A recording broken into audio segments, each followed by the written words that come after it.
Hooray, hooray, hooray. Gather round. Ladies and gentlemen, boys and girls, thank you for joining us at Jackrabbit Illustrated tonight.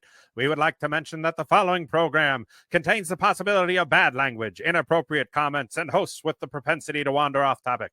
Those of us at Jackrabbit Illustrated would like to thank you for joining us and would like to thank our title sponsor, Kubota Dealers of South Dakota. With 10 dealerships across the great state of South Dakota, with all the equipment you may need for your home, acreage, or farming operation, there's always a Kubota dealer ready to provide you with the parts, service, and sales you need. Now, with that out of the way, let's get to what you came for. What do you say? Scared money don't make money. That's right, folks. Scared money don't make money. The spin-off show from the B Team with Ben and Brendan making their picks against the spread just like old times, with the addition of Alex Kenkel and his computer model that is featured weekly on JackrabbitIllustrated.com. As usual, the B Team and all Jackrabbit Illustrated podcasts are live on the Jackrabbit Illustrated Facebook and Twitter pages, along with being live on the FCS Fans Nation YouTube channel. Also, if you don't catch us live, be sure to tune in on Apple Podcasts, Spotify Podcasts, or any major podcast outlet in between. Scared Money Don't Make Money is thrilled to have their show sponsor be Cubby Sports Bar and Grill in downtown Brookings. With the best beer and food in town and more TVs than wall space, Cubby Sports Bar and Grill is your Jackrabbit headquarters to watch any game, home or away. The B Team is also thrilled to announce their segment sponsor, Blue Tide Car Wash of Brookings, Mitchell, and Sioux Falls, as well as all the other get-and-go locations in South Dakota. Scared money don't make money, right? All right, so there's that. That's the playoff version of the because we didn't want to get it ready right for the season, so that is the playoff edition of our intro that we did for hopefully five shows worth of shows. So, well, thanks for joining us, everybody. Welcome in. You heard all the sponsors. You heard the deal. I hate it. I hate not what you did. I hate what I did. That's what that's got it. I'm glad it's only for the end of this season. That's got to get changed. That's terrible. I don't know. I threw it in there. I kind of like it, but it is a little lengthy. But yeah, we're gonna try to not make this show lengthy. We're going to quickly recap the picks. Everybody went 5-2.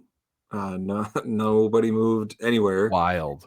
But I am at 500, which I feel good about. 50-50 and 2. Brennan's just behind at 49-51 and 2. The model is 48-52 and 2, and Alex is sitting atop with I don't know what could be an insurmountable lead at 57-43 and 2. But we shall see where that takes us.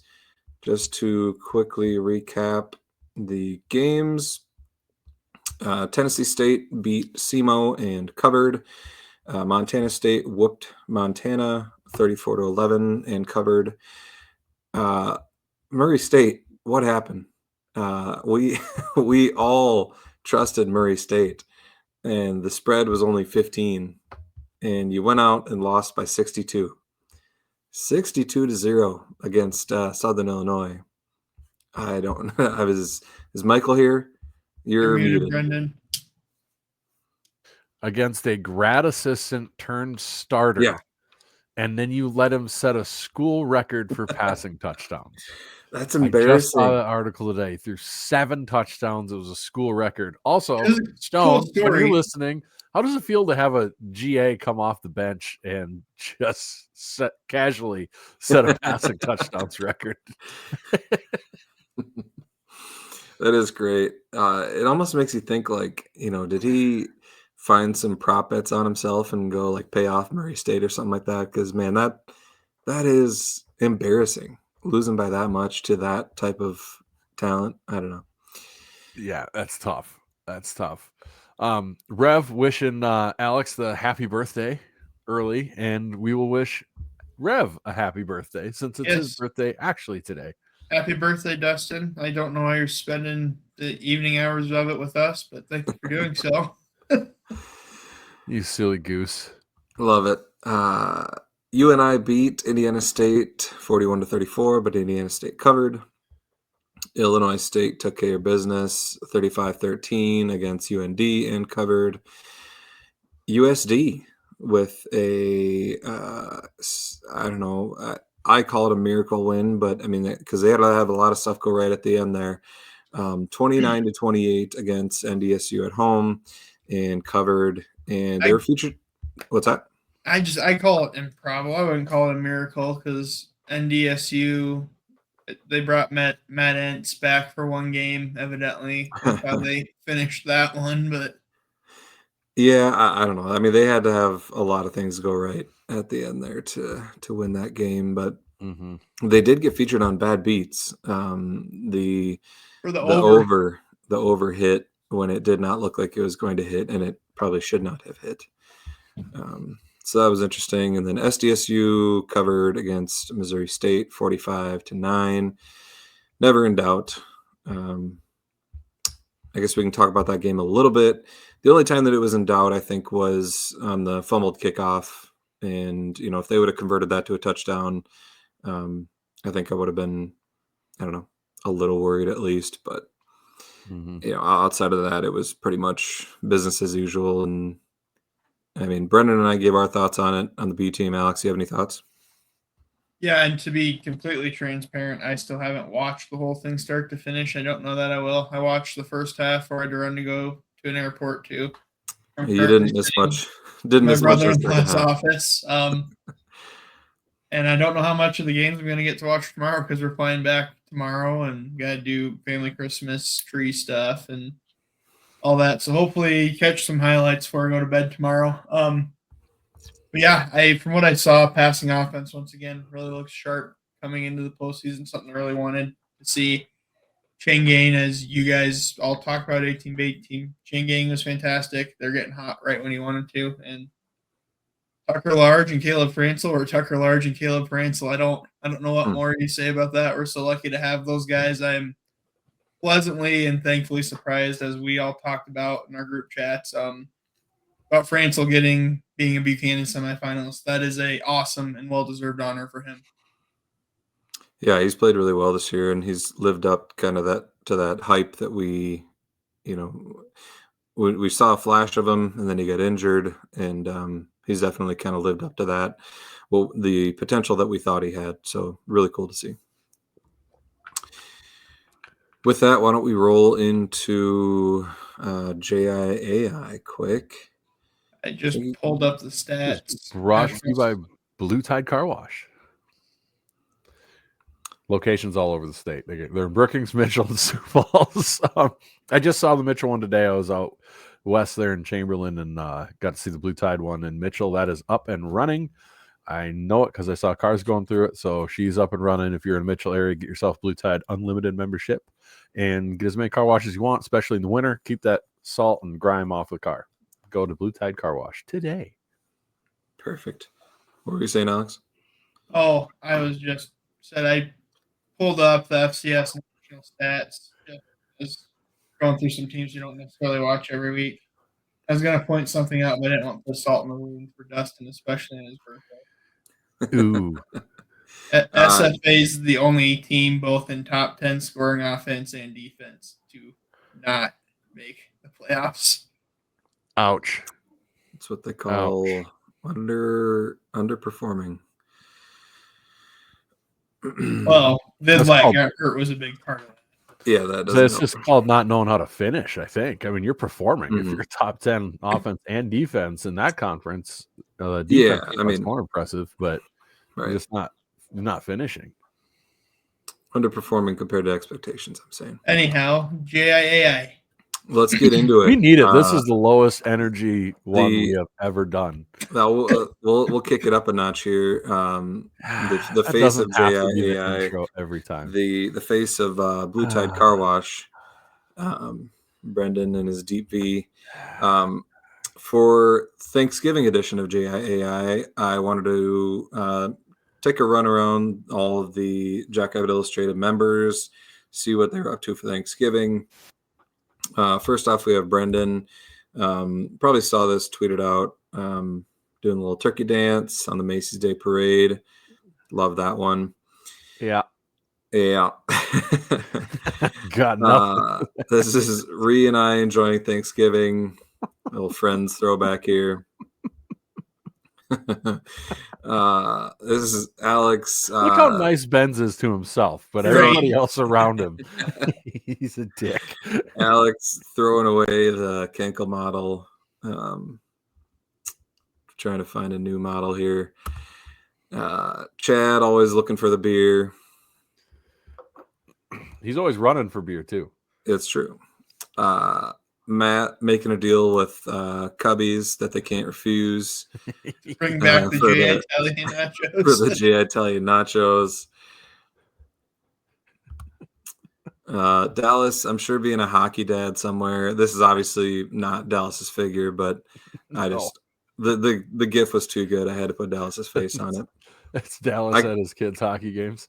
I can only assume Dallas is watching hockey somewhere. Seems like he's always is. Yes.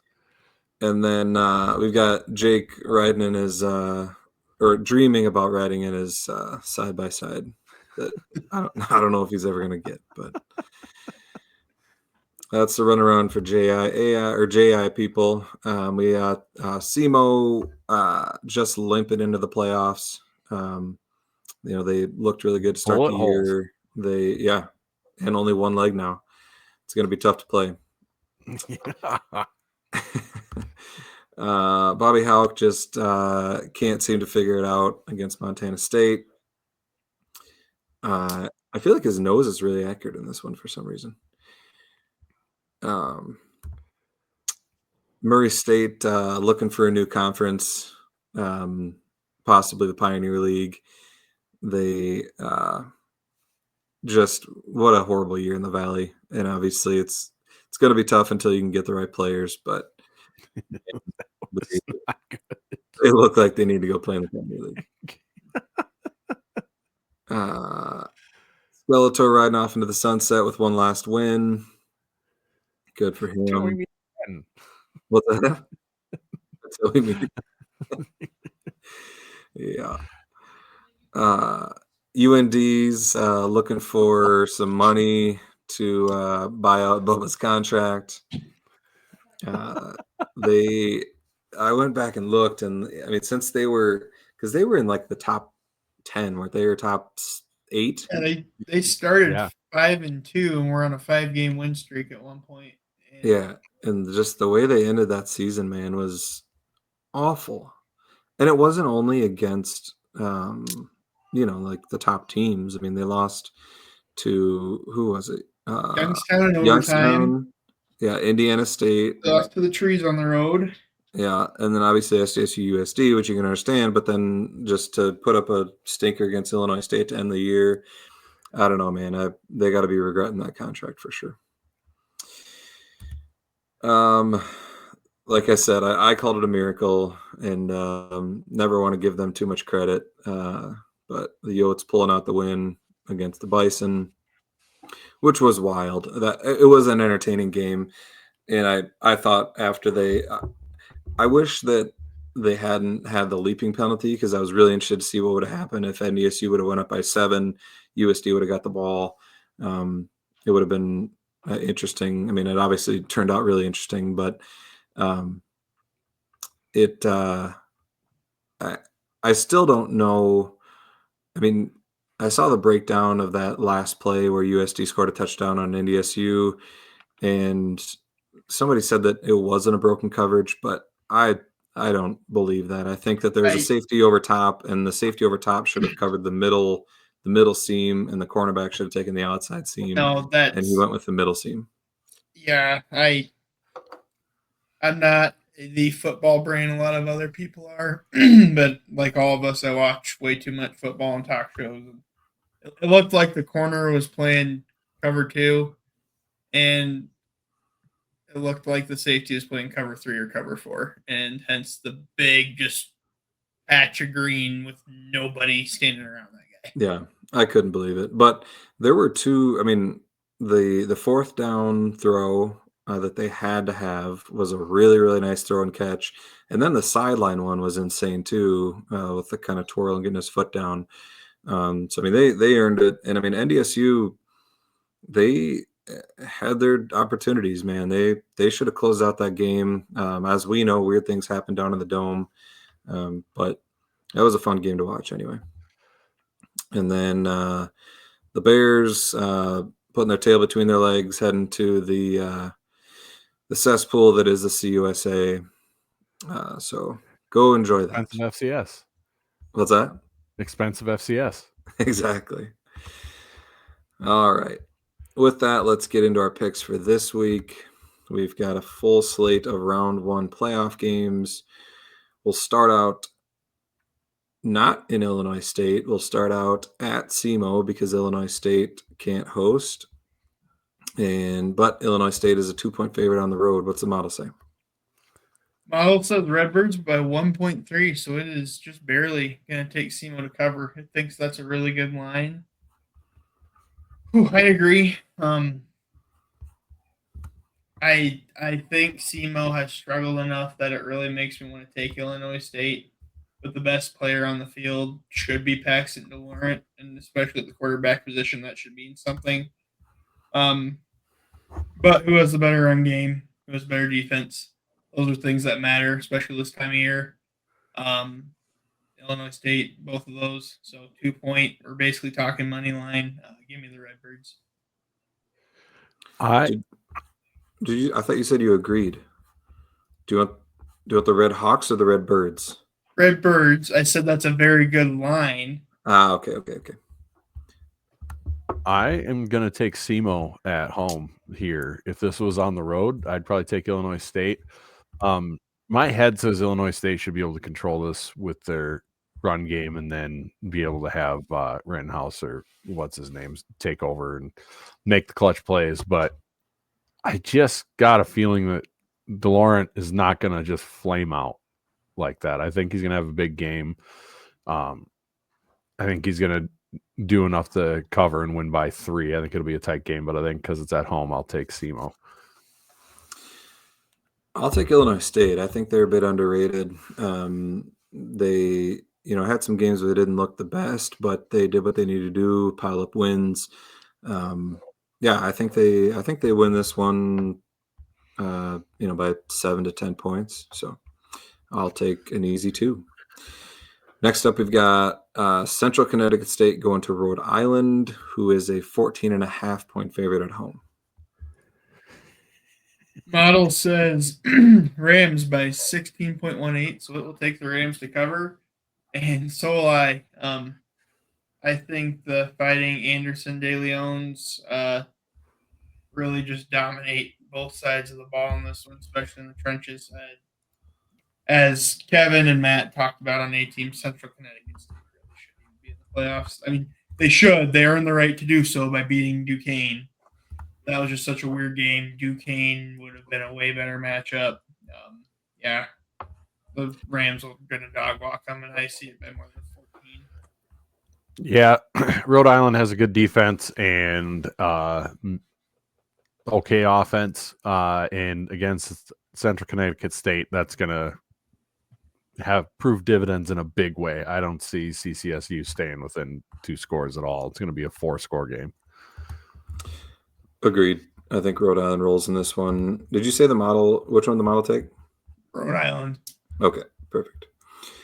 Next up, we've got UT Martin going to UNH, and UT Martin's favored on the road by 1.5.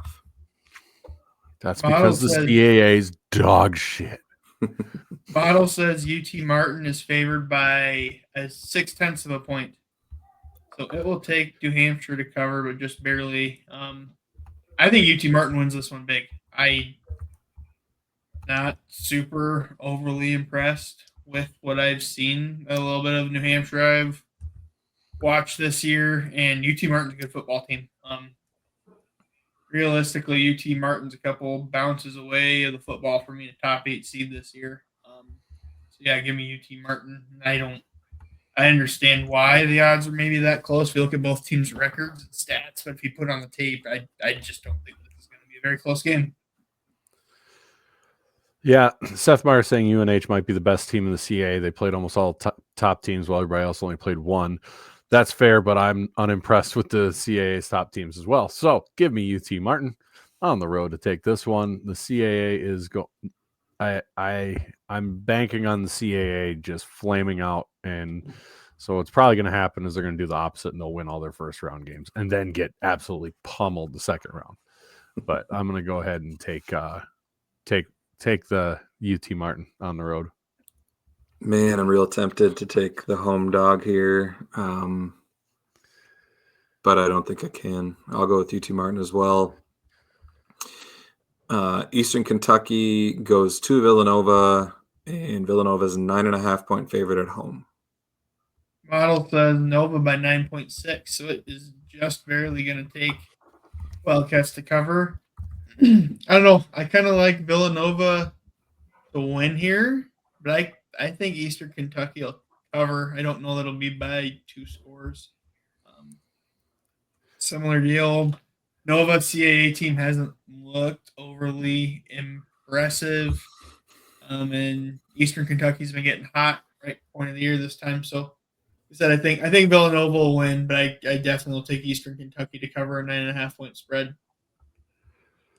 Yeah, I'm riding with EKU as well. Matt, the Podfather's darling. I'm going to take them to cover in this game. I've been unimpressed with Nova all year. I'm becoming more and more convinced that Nova was able to hang with us because of the weather and not because of much anything else in that game. And that gave them an inflated sense when they came into the next season because they just haven't done it. And eventually that talent should shine through, and it really hasn't unless you're going to look at the Delaware game. But they always beat Delaware. So I think Delaware, I think I said this before, Delaware could be facing Villanova if Villanova ran out the kindergarten class from East Philly and they'd still beat them, and Villanova would still beat Delaware. So go ahead and give me Eastern Kentucky to cover, and I think they'll win outright. I don't know if they'll win outright, but I'll take Eastern Kentucky. It's going to be funny. I've heard a lot of people taking Eastern Kentucky, but they're probably just going to go and get beat by like 20. But we'll see. Lehigh goes to Richmond. Richmond is favored by 8.5. Model says Richmond by 11.24, so it says Richmond covers. I do think this is the one CAA team that will show up because they are the best CAA team by far. They've been playing some good football. They've got a solid defense. Their pass offense is really good. I'd like to see a little bit better rush offense going into the second season here. But they shouldn't need it to beat Lehigh, and they shouldn't need it to beat Lehigh soundly. I'll agree with the model. I'll also take Richmond to cover here. They may be facing extreme Lehigh, but that line is not extremely high. So give me the Spiders at home. I think Lehigh I got a lot of vibes of just happy to be there when you tear down the field goal post for winning the conference and making the playoffs and beating your rivals. So I think they're going to be emotionally drained. They're going to just be happy to be there, and Richmond's going to paddle them. That was a bad dad joke. But you're on mute. He's like, screw it. I'm not even worth repeating. I'll take Richmond to cover 2. I think they win easy. We've got Drake going to Tarleton State. Tarleton is a 21-point favorite at home. Miles says Tarleton by 21.2, so another good line, but it is going to take Tarleton to cover. I agree. I know Drake's had kind of a magical season with the Eastern Washington upset, and then they played someone else close early in the year, but I think Tarleton's going to be able to name the score in this one. I think Tarleton is, contrary to what Dustin keeps saying, I think Tarleton is a solid team, and they'll be able to name the score in this one. Yeah, give me Tarleton on this one. Yeah, Drake upset Eastern Washington, but that was not the Eastern Washington that ended the season. And Eastern Washington should still be embarrassed, and I'm pretty sure are still embarrassed by that. When they went to USD, they were the same old Drake that we normally see, and they got absolutely smoked. So give me Tarleton State to cover the 21. I think they win by 28 plus. I'm going to go out on a limb here, and I'll take Drake. That's a lot of points. 21. I think they'll be able to do enough to stay within 21. This could be really bad for me. I'm going to really need Drake because I'm going against Brendan and the model here. A little bit of a risk, but I'm willing to take it. The Fighting Ray Gronowskis are going to do me good. Next up, We've got Northern Arizona going to Abilene Christian. Northern Arizona is a 2.5-point favorite on the road. Model says Northern Arizona covers 3.5-point favorite. I don't know. This one's really tough. Abilene's got a tremendous offense, but Northern Arizona is way more balanced. We've also had a lot of schedule. So I guess not that I need to trail or whatever. But yeah, I'll also take Northern Arizona to cover just because I think that defense will be really what does them in. I think Abilene's defense, I should say, Abilene won't be able to stop them when it counts, and that'll kind of be their undoing. I'm going to take Abilene Christian because they're at home. And I'm really, NAU, I think it was McKinnell who went through their wins on the road. You know who their road wins are this year? Cal Poly and Northern Colorado are two of them. And then the third one is like Idaho State. So not good. They haven't beat anybody with a pulse on the road. So I am going to take Abilene Christian to win at home and then go up and get smoked in Fargo. To be fair, Daniel, Alex is on the road. I'm in Colorado Springs. Also, Zach, that's not a desperation pick. That's a pick to build a cushion. I'm not in desperation mode. I'm 2 picks ahead of the model right now. So I will also take Abilene Christian. I've taken too many road favorites. I'll take a home dog here. I think Abilene Christian gets it done and gets a W. Lastly, we've got the game that feeds to SDSU. We've got Tennessee State going to Montana. Montana's favored by 15. Model says Grizz by 15.4. So it's just barely going to take the Grizz.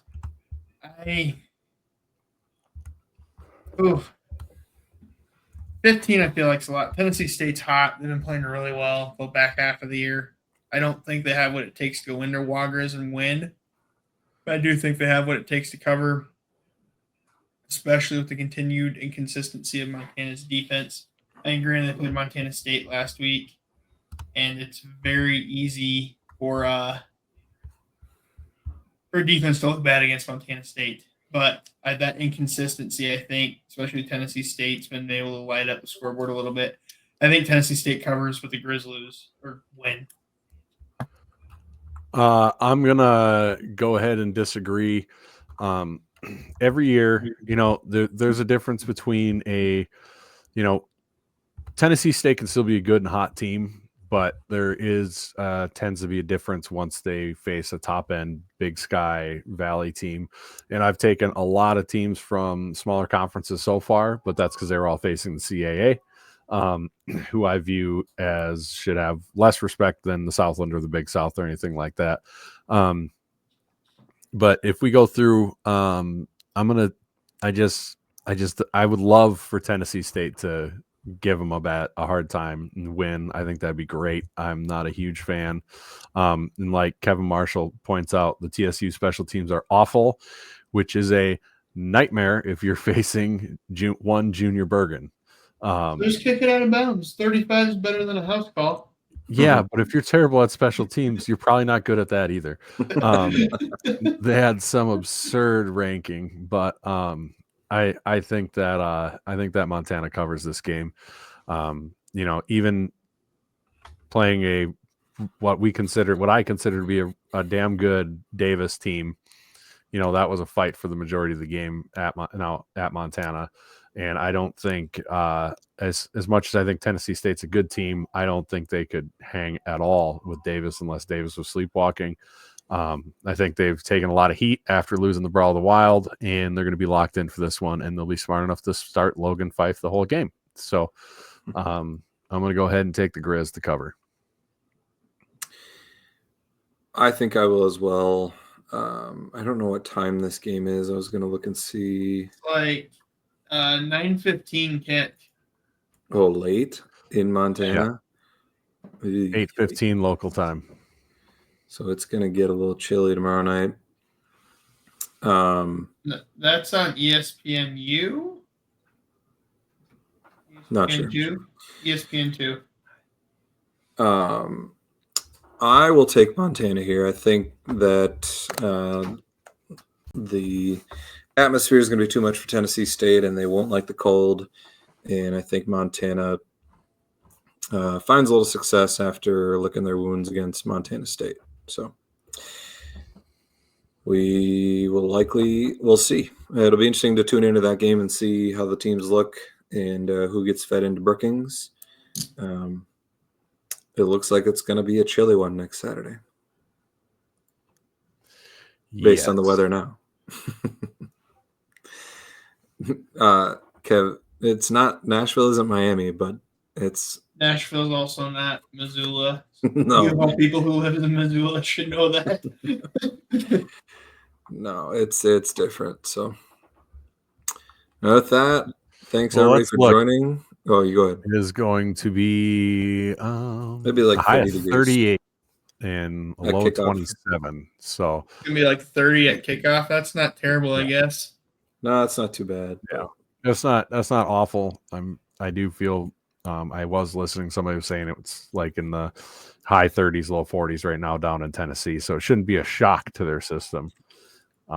Just don't warm up without your shirts on. Yeah, that's the kiss of death. Actually, do Montana to cover.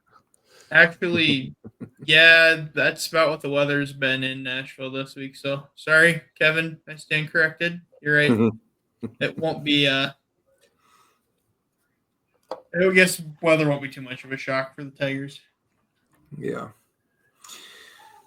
Well, anyway, we'll see who wins that one, gets fed to Brookings, and we'll have all the regularly scheduled podcasts next week to preview that game. Buy your tickets for the playoffs.